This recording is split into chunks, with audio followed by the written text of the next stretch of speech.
On the Fringe with Dan RadioStyle. Hope everybody out there is having themselves a great day. Managed to take the entire debate, if we can call it that, and it was about an hour and 35 minutes. I've got it chopped down to about 24 minutes. 24 minutes that I think are key. I didn't want to cut stuff too short, and then I've got little transitions between the places where I did cut. But I tried to do justice. I tried to cover as much of it as I can. Hopefully, it helps kind of give you a little bit of a feel for how things worked out. And certainly I don't want to interrupt at all during this because it's long enough as it is. I might chime in at the very end. We'll see how I feel because ultimately very frustrated with how the whole entire thing played out. But I'm going to let you come up to your own feelings about how things worked out. But hopefully you enjoy what we've got for you. The American people have a right to have a say in who the Supreme Court nominee is. And that say occurs when they vote for a United States senators and when they vote for the President of the United States. They're not going to get that chance now because we're in the middle of an election already. The election has already started. Tens of thousands of people have already voted. And so the thing that should happen is we should wait.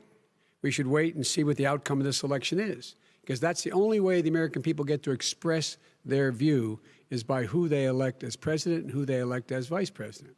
Okay. Justice Ginsburg said very powerfully, very strongly, at some point, 10 years ago or so, she said a president and the Senate is elected for a period of time, but a president's elected for 4 years. We're not elected for 3 years. I'm not elected for 3 years. So we have the Senate, we have a president. He's elected to the next during election. that period of time, we have an opening. I'm not elected for 3 years. I'm elected for 4 years. The president also is opposed to Roe v. Wade. That's on the ballot as well in the court. And so that's also at stake right now. And so the election is already You don't know it's begun. on the ballot. Why is it on the ballot? Because Why is it on the ballot? It's not on the ballot. It's on the ballot in the court. I don't think so. In the court. Well, there's nothing happening there. Donald, would you just And you don't be quiet know for a her minute? view on Roe v. Wade. I don't know her view. If Senate Republicans go ahead and confirm Justice Barrett, there has been talk about ending the filibuster or even packing the court, adding to the 9 justices there. You call this a distraction by the president, but in fact, it wasn't brought up by the president. It was brought up by some of your Democratic colleagues in the Congress. So my question to you is, you have refused in the past to talk about it. Are you willing to tell the American people tonight whether or not you will support either ending the filibuster or packing the court? Whatever position I take on that, that'll become the issue. The issue is the American people should speak. You should go out and vote. You're in voting now. Vote and let your senators know how strongly you feel. Vote now. Are you gonna pack the Make court? sure you, in fact, let people know He doesn't want to you're a answer the senator. question. I'm not going to answer the question Why because wouldn't you answer that because question? the question you want to put a lot is of the new question Supreme Court is justice, the radical question, left. Will you shut up, man? Listen, who is on your list, Joe? This Who's is on your so list? Right, gentlemen, I think This we've is ended so this. He's going to pack the unprecedented. court. We have I'm not going to give a list. We have ended this segment. We're going to move on to the second segment. That was really a productive segment, wasn't it? Pray God we will. Mr. Vice President, I want to pick up You'll have the vaccine I sooner want to than pick that. up on this question, though. You say the public can trust the scientists, but they can't trust President Trump. In fact, you said that again tonight. Your running mate, Senator Harris, goes further, saying the public health experts, quote, will be muzzled, will be suppressed. Given the fact that polls already show that people are concerned about the vaccine and are reluctant to take it, are you and your running mate, Senator Harris, contributing to that fear? No more than the question you just asked him. You pointed out. He puts pressure and disagrees with his own scientists. But you're saying Everybody you can't, or knows. Senator And Harris is saying no, you can't trust the scientists. No, you can trust the scientists. She didn't say that. You can't trust She said the public health Did say experts, that. quote, will be muzzled, will be suppressed. Well, that's what he's going to try to do. But there's millions of scientists, there's thousands of scientists out there, like here at this great hospital, that don't work for him. Their job doesn't depend on him. That's not, they're the people, and by the way. I spoke to the scientists that are in charge. By the way. They will have the vaccine very soon. Let him finish. Do you believe for a moment what he's telling you in light of all the lies he's told you about the whole issue relating to COVID? He still hasn't even acknowledged that he knew this was happening, knew how dangerous it was going to be back in February, and he didn't even tell you. He's on record as saying it. He panicked or he just looked at the stock market. One of the two, because guess what? A lot of people died. And a lot more are going to die unless he gets a lot smarter, a lot quicker. Mr. President? Did you use the word smart? So you said you went to Delaware State, but you forgot the name of your college. You didn't go to Delaware State. You graduated either the lowest or almost the lowest in your class. Don't ever use the word smart with me. Don't ever use that word. Oh, give me a break. Because you know what? There's nothing smart about you, Joe. 47 years, you've done nothing. Let's have this debate. And if you would have had... When it comes to how the virus has been handled so far, the two of you have taken very different approaches, and this is going to affect how the virus is handled going forward by whichever of you ends up becoming the next president. I want to quickly go through several of those. Reopenings. Vice President Biden, you have been much more reluctant than President Trump about reopening the economy and schools. Why, sir? Because he doesn't have a plan. If I were running, I know what the plan is. You've got to provide these businesses the ability to have the money to be able to reopen with the PPE as well as with the sanitation they need. You have to provide Tell that them to Nancy plastic. Pelosi. Well, he's just shush for a minute. Tell it to Nancy Pelosi. And Schumer, by the Brian way, Chuck. Nancy Pelosi and Schumer, they have a plan.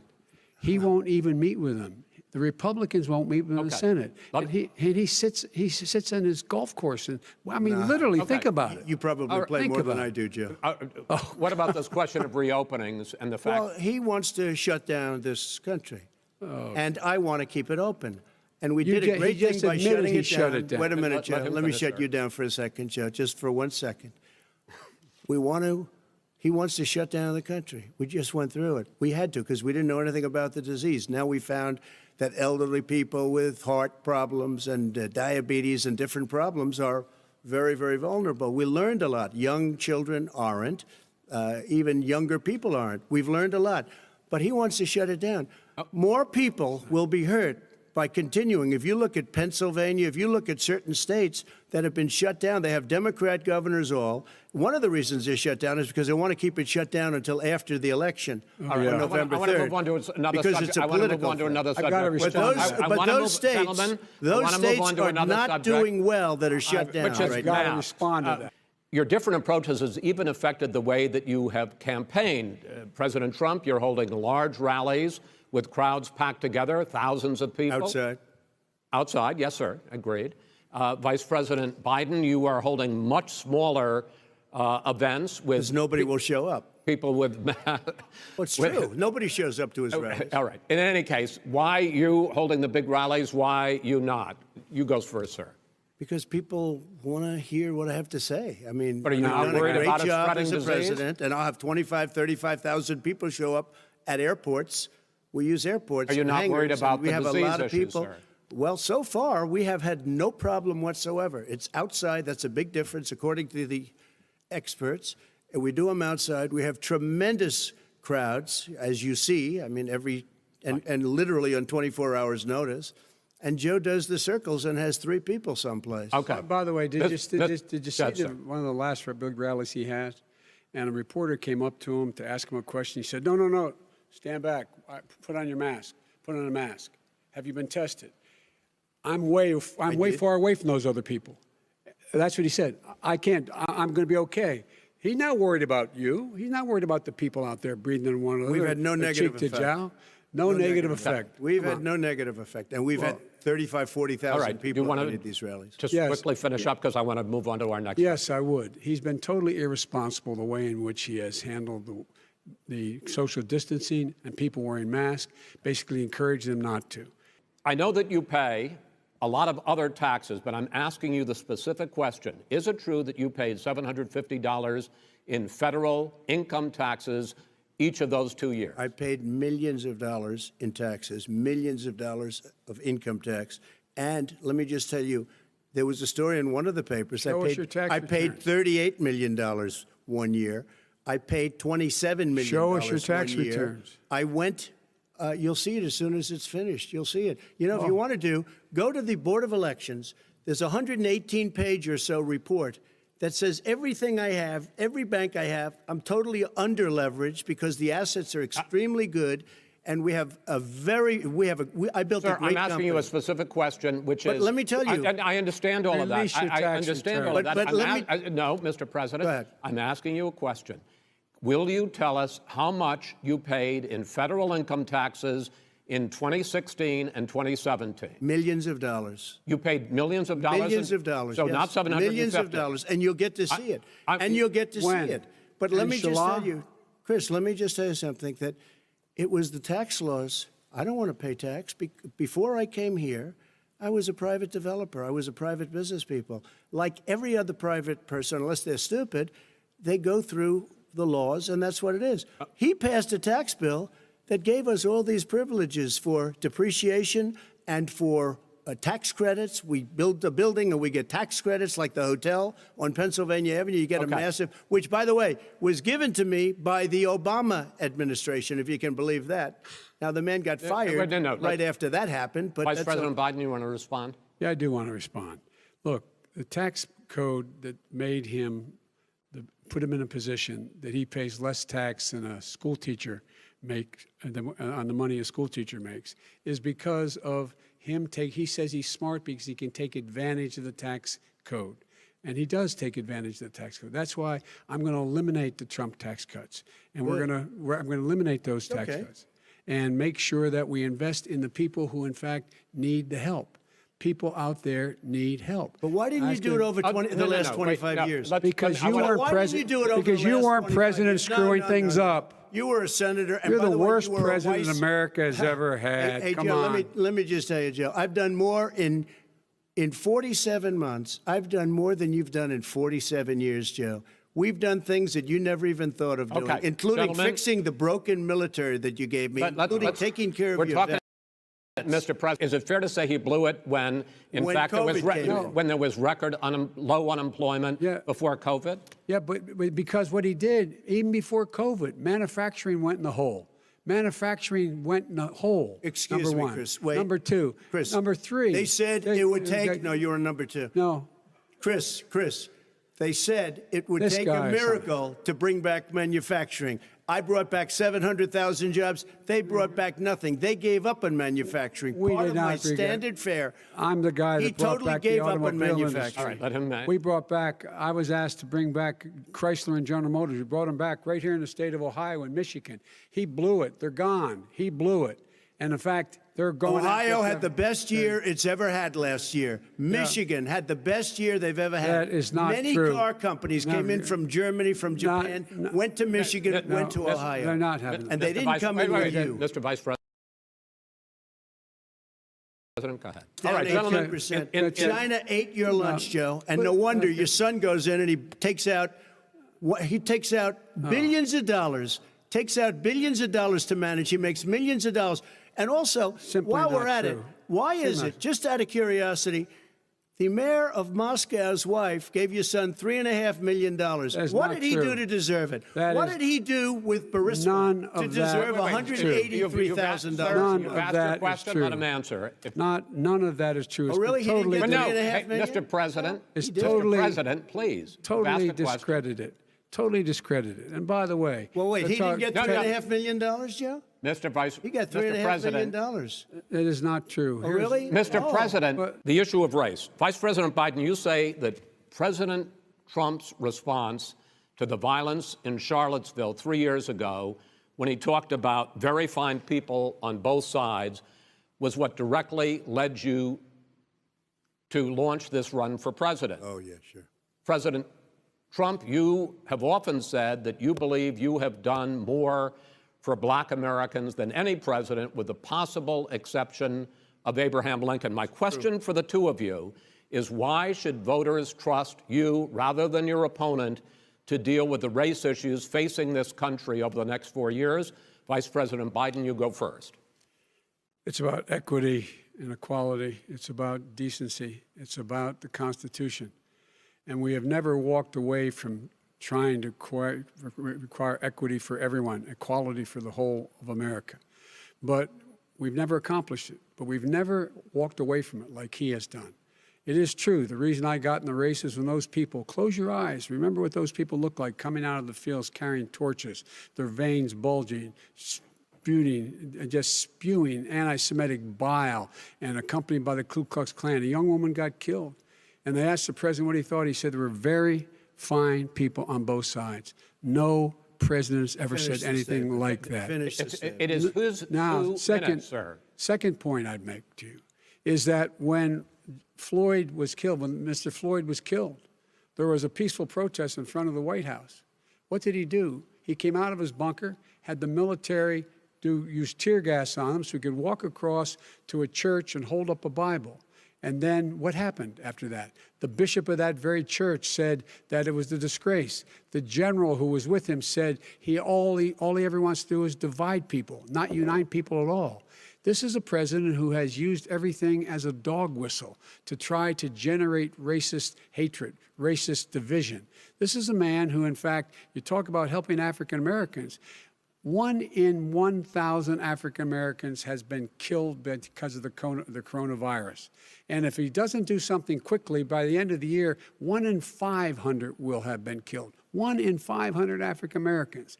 This man is a savior of African Americans. This man cares at all. This man's done virtually nothing. Look, the fact is that you have to look at what he talks about. You have to look at what he did. And what he did has been disastrous for the African American community. So, President Trump, you have 2 minutes. Why should Americans trust you over your opponent to deal with racism? he did a crime bill, 1994, where you call them super predators, African Americans, the super predators, and they've never forgotten it. They've never forgotten it, Joe. No, sir, it's his 2 minutes. So you did that, and they call you a super predator, and I'm letting people out of jail now that you have treated the African American population community, you have treated the black community about as bad as anybody in this country. You did the 1990, and that's why, if you look at the polls, I'm doing better than any Republican has done in a long time, because they saw what you did. You call them super predators, and you've called them worse than that, because you look back at your testimony over the years, you've called them a lot worse than that. As far as the church is concerned, and as far as the generals are concerned, we just got the support of 250 military leaders and generals, total support. Law enforcement, almost every law enforcement group in the United States. I have Florida, I have Texas, I have Ohio, I have Portland. The sheriff just came out today and he said, I support President Trump. I don't think you have any law enforcement. You can't even say the word law enforcement, because if you say those words, you're going to lose all of your radical left supporters. And why aren't you saying those words, Joe? Why don't you say the words law enforcement? Because you know what? If they called us in Portland, we would put out that fire in a half an hour, but they won't do it because they're run by radical left Democrats. If you look at Chicago, if you look at any place you want to look, Seattle, they heard we were coming in the following day, and they put up their hands, and we got back Seattle. Minneapolis, we got it back, Joe, because we believe in law and order, but you don't. The top 10 cities and just about the top 40 cities are run by Democrats and, in many cases, radical left. And they've got you wrapped around their finger, Joe, to a point where you don't want to say anything about law and order. And I'll tell you what, the people of this country want and demand law and order, and you're afraid to even say it. Talk about this issue of law and order, though. And in the joint recommendation that came from the Biden-Bernie Sanders task force, you talked about, quote, reimagining policing. Yeah. First of all, what does reimagining policing mean, and do you support? It means... let me, if I might finish the question. What does reimagining policing mean, and do you support the Black Lives Matter call for community control of policing? Look, what I support is the police having the opportunity to deal with the problems they face. And I'm totally opposed to defunding the police officers. As a matter of fact, local police, the only one defunding it, his budget calls for a $400 million cut in local law enforcement assistance. They need more assistance. They need, when they show up for a 9/11 call, to have someone with them as a psychologist or psychiatrist to keep them from having to use force and be able to talk people down. We have to have community policing like we had before, where the officers get to know the people in the communities. That's when crime went down. It didn't go up, it went down. And so we have to be engaged. That's not what they're talking about. Chris. That's not with us. That's He's talking about exactly, defunding the police. That is not true. He doesn't have any law support. Look, he has no law enforcement that's not support. true. Almost that's nothing. Look. Oh, really? Who do you have? Name one group that supports you. Name one group that came out and supported you. Go ahead. Look, think. We have time. We don't have time to do anything. No, think All right. about it. Look, Name one law enforcement group that came out and supported you. Gentlemen, I think I'm going to take back the moderator's I don't think role, there are any. and I want to get to another subject, which is the issue of protests in many cities that have turned violent. In Portland, Oregon, especially, we had more than 100 straight days of protests, which I think you would agree. You talk about peaceful protests. Many of those turned into riots. Mr. Vice President, you say that people who commit crimes should be held accountable. The question I have, though, is, as the Democratic nominee, and earlier tonight you said that you are the Democratic Party right now, have you ever called the Democratic mayor of Portland or the Democratic governor of Oregon and said, hey, you got to stop this, bring in the National Guard, do whatever it takes, but you stop the days and months of violence in Portland? I don't hold public office now. I am a former vice president. I've made it clear in my public statements that the violence should be prosecuted. It should be prosecuted, and anyone who commits it but should you've never called for the people, the leader. Excuse me, sir. You had never called for the leaders in Portland and in Oregon to bring in the National Guard and knock off 100 days of riots. They can, in fact, take care of it if he just stay out of the way. Look here. Oh, really? Really? Here's the thing. I sent in the U.S. Marshals to get the killer of the young man in the middle of the street. They shot him, and for 3 days, President Trump, Portland wouldn't do anything. I had to send in the U.S. Marshals. They took care of business. Go ahead, sir. And by the way, his own former spokesperson said, riots and chaos and violence help his cause. That's what this is all about. I don't know who said that. I do. Who? I think Kellyanne Conway. I don't think she said that. She said that. You have repeatedly criticized the vice president for not specifically calling out Antifa and other left-wing extremist groups. But are you willing tonight to condemn white supremacists and militia groups and to say that they need to stand down and not add to the violence in a number of these cities, as we saw in Kenosha and as we've seen in Portland? Sure, are you I'm prepared willing to do specifically that, but do it? Well, go ahead, sir. I would say almost everything I see is from the left wing, not from the right wing. So what are you saying? I'm willing to do anything. I want to see peace. Then do it, sir. Say it. Do it. Say it. Do you want to call him? What do you want to call him? Give me a name. Give me a white name. Supremacists and who would right you like me to condemn? White supremacists and right Proud militia. Boys, stand back and stand by. But I'll tell you what. Somebody's got to do something about Antifa and the left, because this is not a right-wing problem. This is a left-wing. FBI director This is a left-wing problem. White supremacists. Antifa's an idea, not an organization. Oh, you got to be not kidding. militia. That's what his FBI. FBI director said. Well, then you know what? No, we're done, sir. We're moving on to the next. We're moving. When a bat hits you over the head, that's not an idea. Everybody in your Antifa administration tells you the truth has a bad idea. Can I tell you what? You have no ideas. Antifa is a dangerous, radical gentlemen, group. we're now moving on to the Trump and Biden records. They'll overthrow you. When a president, I'm going to ask a question. And speaking of my son, the way you talk about the military, the way you talk about them being losers and being and just being suckers. My son was in Iraq. He spent a year there. He got the Bronze Star. He got the Conspicuous Service Medal. He was not a loser. He was a patriot, and the people left behind there were heroes. Really? And I resent. Are you talking about Hunter? Are you talking about Hunter? I'm talking about my son, Bo Biden. You're talking about. I don't know Bo. I know Hunter. Yeah, Hunter got thrown out of the military. He was thrown out, dishonorably discharged. That's not true. He wasn't dishonorably. Cocaine use. And he didn't have a job until you became vice president. And once you became vice president, he made a fortune in Ukraine, in China, in Moscow, that is simply and various not other places. True. He made a fortune. My son. And he didn't have a job. My son, like a lot of people we know at home, had a drug problem. He's overtaken it. He's fixed it. He's worked on it. And I'm proud of him. But why was he given tens of millions All of right. But dollars. he wasn't given All right. tens of He millions was of given dollars. That tens is of totally, millions of that's dollars. been totally President Trump, discredited. we've already been through. Totally discredited. We've already been through this. I think the American people would rather hear about more substantial So do I. subjects. Well, as the moderator, sir, I'm going to make a I know, but when judgment call somebody here. gets $3.5 million Okay, great. from the Let's talk mayor about- of Moscow, let's talk That is about- not I think it's a true. terrible That thing. report is totally Why did he get it? discredited. I Mitt think, Romney on that committee said it wasn't worth taxpayers' money, that report. It was written for political reasons. I will very much say that it's very interesting how Biden's allowed to get away with lies when he does all these interviews in front of all these different news companies that don't actually question him. And then when they finally do call him out in a place where he can't lie, he just straight up doesn't answer. So it's kind of funny how that plays out. It's also funny how he got called out on stuff. It's kind of like talking to my girlfriend, frankly, because a lot of times I'll be like, honey, is this kind of what's going on? She's like, no. Or it's like, are you falling asleep? She's like, no. She just always says no. And then basically says something that means, yeah.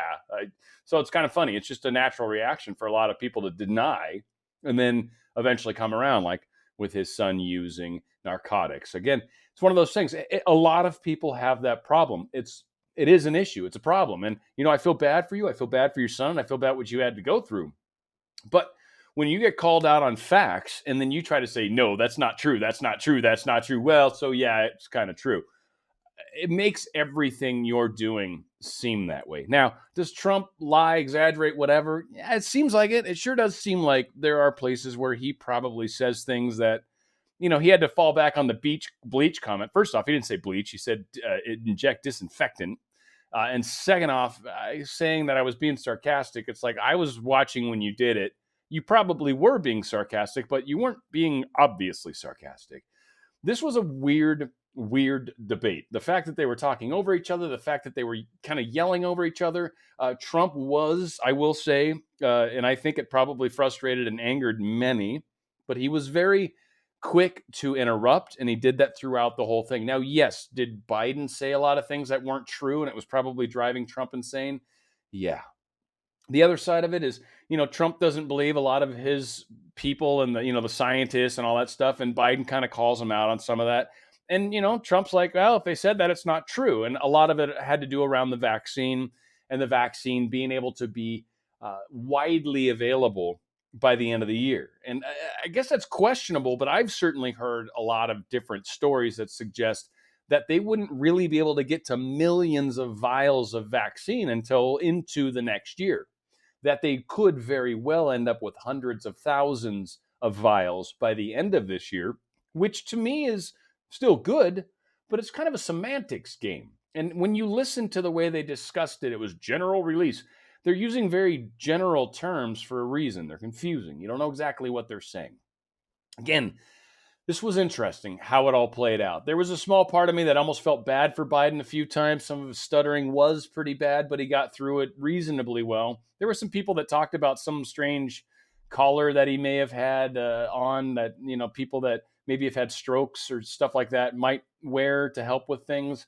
I don't know. It didn't seem like he had any ear help, which is cool. And he might have had Trump not made such a large deal about it, because there was a couple times where you could kind of get a good angle on his ears, and it looked like you could see, the dark holes into the center of his universe pretty clearly. So, again, it was a painful debate. Now, the next one they're talking about, and I'm not sure where I feel about this. I think it'll drive Trump insane, but I kind of think it's probably a good idea, is to actually, when you get your 2 minutes to talk, mute the other dude's mic. I mean, make Trump yell from over there if he has to, and no offense, I'm not anti-Trump by any means, but give the dude 2 minutes. That's what you agreed to. Use your word. I get he's frustrating. I get he's making crap. Like, I get it, man. But you gotta play fair, because you kind of looked bad in a lot of cases. You kind of sort of were beating up on him, bullying up on him, kind of jumping over him. Like, and I maybe you were messing with his head a little. I get it. I think there's a lot to this, and I think some of it probably got a little further away from him than he intended. And again, I think some of it was just trying to mess with Joe, get him off his game, get him talking about things that he doesn't want to talk about, or get him off the things he does want to talk about. But at the same time, Trump missed a major opportunity with the race discussion.